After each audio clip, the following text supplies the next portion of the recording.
Welcome back to the Extra Team Story Cup Season 3. Of course, now we have the team logos on, and of course an appropriately named MarineLord. Score currently displayed here at the top, 2-1 in the favor of Millenium. Guys, it's a best of 9 between these two teams, Axiom versus Millenium, but it's a best of 1 between each of the players you see today. So without further ado, spotting the top left corner of the map for Millenium, it's going to be the red Terran player, MarineLord. And we're going to get ourselves a good old-fashioned TVT, because the defending champion at the moment, having just put Axiom on the board and knocking out Baby Knight, it's going to be Axiom's own heart. I wish he would choose red, because I love doing my stupid pun where he's red, and you go, ba-dum, ba-dum, ba-dum. Anyways, TVT is, I don't know, some people love this match, some people hate this match. It doesn't really matter where you stand, because this is where we're at. We're probably going to have a couple more TVTs throughout the day. Depending on what ends up happening for Axiom. To explain how this works, there's a lot of teams on both, or a lot of players on both sides of the roster.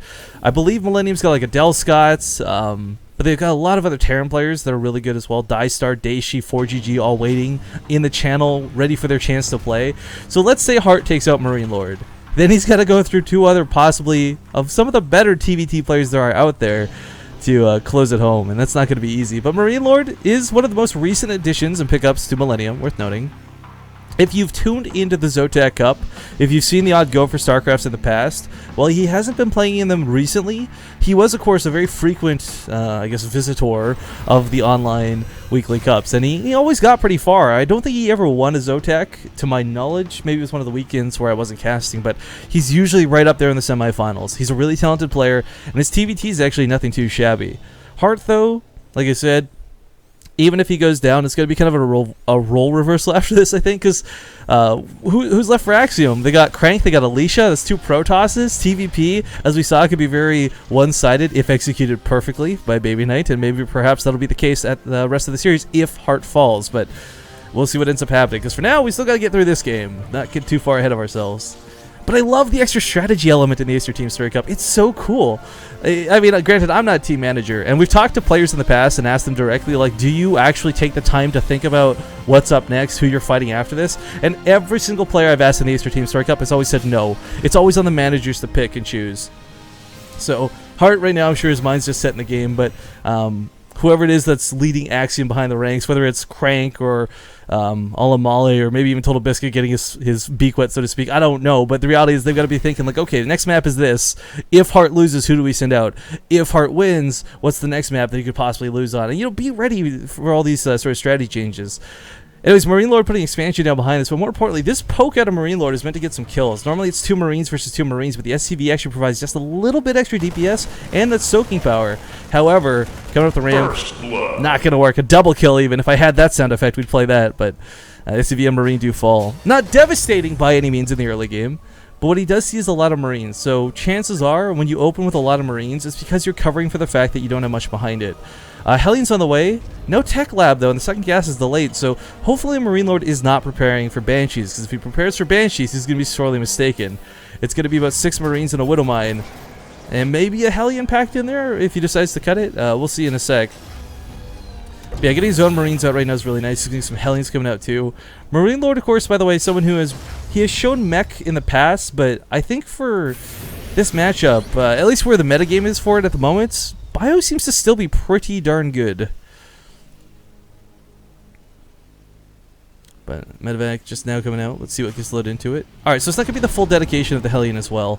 Instead, just going to be those Marines coming across the map. And with the Hellions of MarineLord, as long as the Widow Mine does not target fire one of the Hellions down, he can defend. If he loses one of his Hellions here early, this could actually be pretty devastating for him. Because the Marines simply, without Stimpack, you don't have the DPS to kill the Marines of Hart.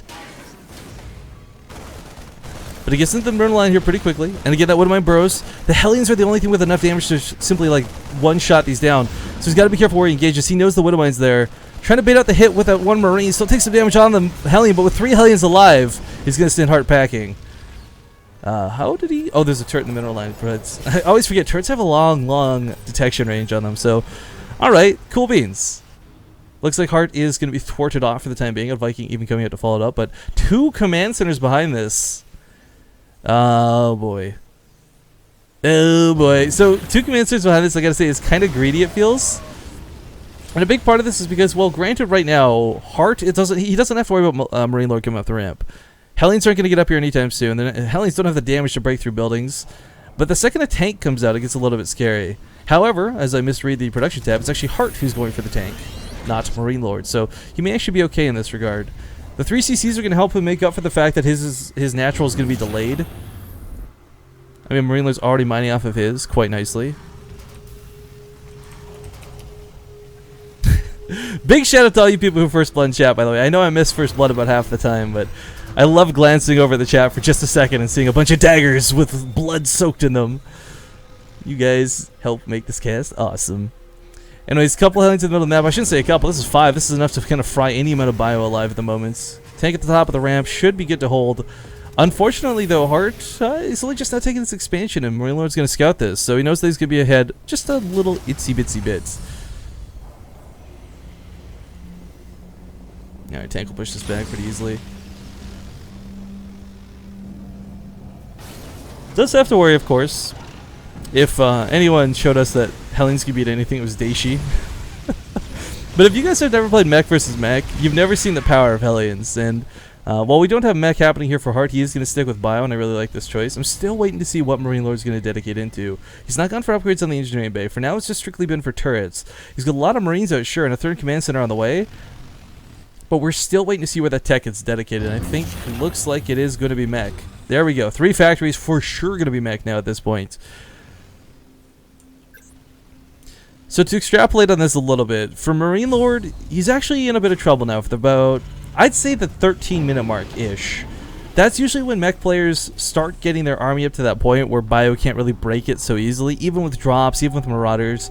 But early on, when there's a lot of Hellions like this, it keeps the Marines at bay. However, if Hart gets enough Marauders up quickly, the tank count will not be able to keep up with his Marauder count, which means he will be able to take fights, despite the fact that Hellions will fry Marines alive. Blue Flame, I don't believe is complete yet. No Blue Flame quite available, so still just regular Hellions for the time being.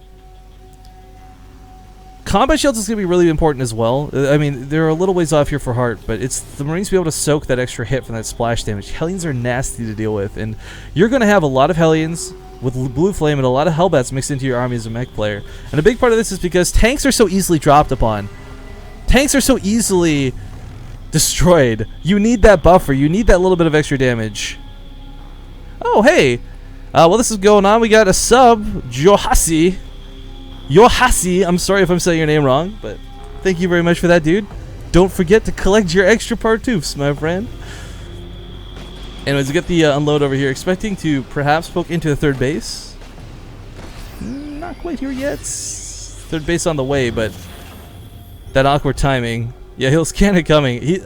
The idea for Hart, I kind of feel it would be better off to disengage rather than to prevent the base. Because if he waits, yeah, I like that he's doing this. If he waits for the command center, then he'll have an SCV transfer to pick off with the Marines. Whereas if he goes right now, there'll be no free kills. His his level 1 weapon upgrades just finished up. There's some Vikings out here and some Hellions, so he's got to be a little bit careful. MarineLord knows that this base is precious. But even picking off something simple like a Viking could be a really nice start to this. Raven. Ooh, this is a little bit more of a high priority target. Hart doesn't see this, though.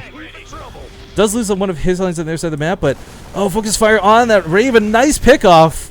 And he can pick up and get out of here. So he doesn't quite get the SCV kills he wants, but a Raven is a lot of resources to lose like this, guys. But however, oh, Blue Flame gets into the natural base. A tank is only just now popping out, but he's going to lose a lot of SCVs as well. I was going to talk about how great it was to pick off a Raven. That's 200 gas, 100 minerals out the window, but instead gets a couple of Hellions in there and picks off, well, actually not nearly as devastating as I thought it was going to be, but still a decent surprise. Tank count for Hart needs to kind of siege up now if those Hellions are going to dive in. He is trying to go to the back of the base. But MarineLord's already got a tank up. He's got a turret up. The damage in which Hart can cause here is so incredibly limited. But, ooh, actually finds a sweet spot. But as more Marines unload, it puts him in splash range. Scumbag Marines. But doesn't lose a single one. Well, the medevac is like a god swooping up and asking units from below. Oh, I see Zombie Grub joining us in chat. Hey, Zombie Grub. Yeah, to explain real quick, guys. Caldor cast like 99% of these. We are strictly backup. I couldn't plan this ahead of time, so I couldn't like say to Zombie Grub last night, hey girl, you want to cast? So don't worry, she'll be back tomorrow as we do more WCS stuff as well. But Siege Tank's nice unload here into the main. Gets a really nice position on top of MarineLord. He's going to take out the one tank on the low ground, and unfortunately, with all this bio here, he's actually going to have a really nice buffer against these Hellions. Just walking Marauders up the ramp, because apparently you can do that. I don't know, the tanks were busy shooting the tanks, so they weren't able to focus on the Marauders, but Hart's going to lose everything here. However, he's traded out really nicely. He's killed a lot of units here, caught MarineLord off guard. Third base exposed while this is going on. Some Marines are cleaning up SCVs. MarineLord getting attacked in two fronts, unable to respond to both, because that's the causality of mech. You are slow and unable to react. He might get the orbital. SCVs are left behind to repair, but even then, I think the orbital may still go down. It does die, and MarineLord takes some pretty heavy hits like this. But tanks on the front lines, not even going to be enough to defend. Marauders stimming forward, and mech just falling apart. Good game is called. Axiom's Heart ties up the series now, 2-2. Updates overlay.